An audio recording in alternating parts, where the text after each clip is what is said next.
Last of four videos, Ken Thomson, Dave Cokin, NFL, Chicago at New England, coming off a loss against Miami. Just talked about Miami-Jacksonville, but Chicago was on the short end of that home game. And again, 0-3 now for the Bears at home. It's crazy. They played well on the road. So, home field disadvantage, maybe it's in their heads mentally.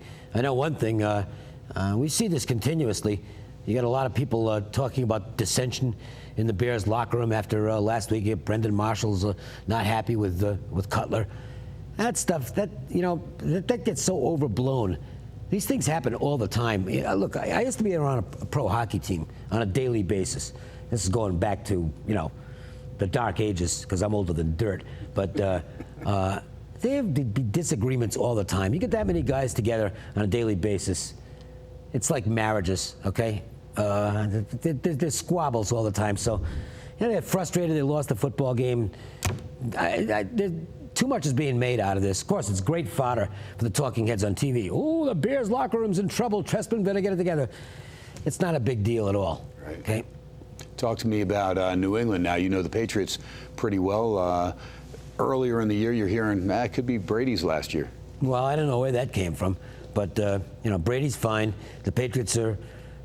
They should have lost last week to the Jets. But, they found a way to win the game, or the Jets found a way to lose the game. Or a combination. Take your pick, yeah. Played really well the 2 weeks before that in big spots. And New England's probably going to do enough to win this game, but I think it's going to be a real battle. And the Bears, for whatever reason, who knows why, they're playing really good football on the road, and they've got a lot of confidence. Well, this one's on the road in New England, so maybe an advantage for the Bears. I think on paper, it's a pretty close game anyway. All right, well, Dave Cokin, this is your free play. Let's go ahead. Let's wrap things up by Dave making it official. You're not going to get the best number on this game. Early week moves have been pretty good in the colleges and the pros this year. And the late steam hasn't been nearly as effective. And I call it steam because it's not late sharp money. There seems to be a lot of confusion as to where the sharps are and where the squares are on Sundays. A lot of steam chasing going on out there. You really want the sharp moves. Most of those get made early in the week. And that's where the value seems to be the strongest in a lot of cases. And I think that was the case here because there was some 7 out there with the Bears. I don't think it's going back to that. So 6.5, good enough. It'll have to be. I think this is a game where if you match the teams up, the Bears should be able to give the Patriots some problems. And while New England's the better football team, it's not by a large amount. I think you're actually getting a little value in the number just because of how bad the Bears were last week. And the Patriots seem to have put all that stuff about them being, at the end of the era.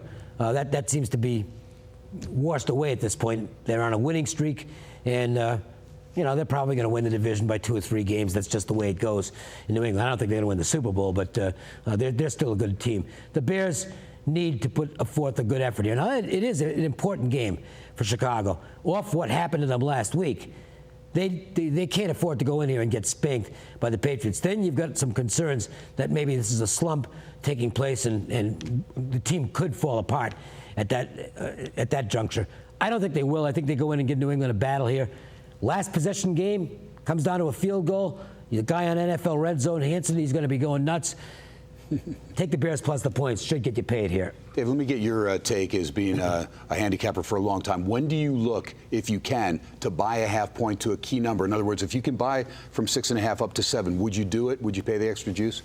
Well, the whole idea for me is to get there before that situation happens. I don't like paying.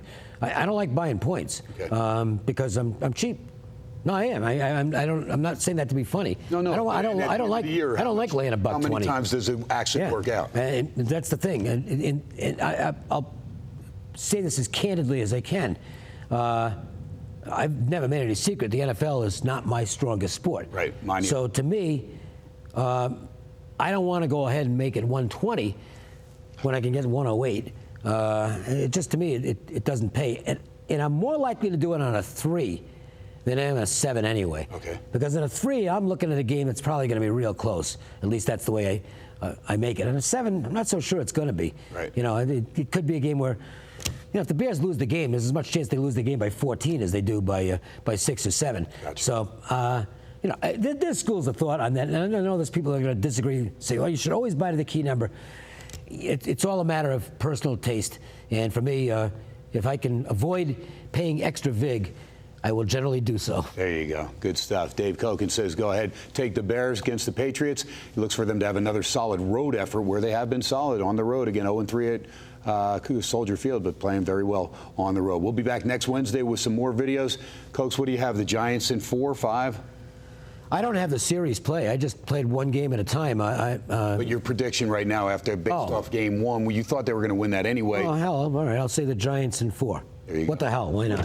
What the heck? Everything's been a sweep this year anyway, right? Be back next Wednesday and find out if Dave was right. I'm hoping the Royals can at least win tonight.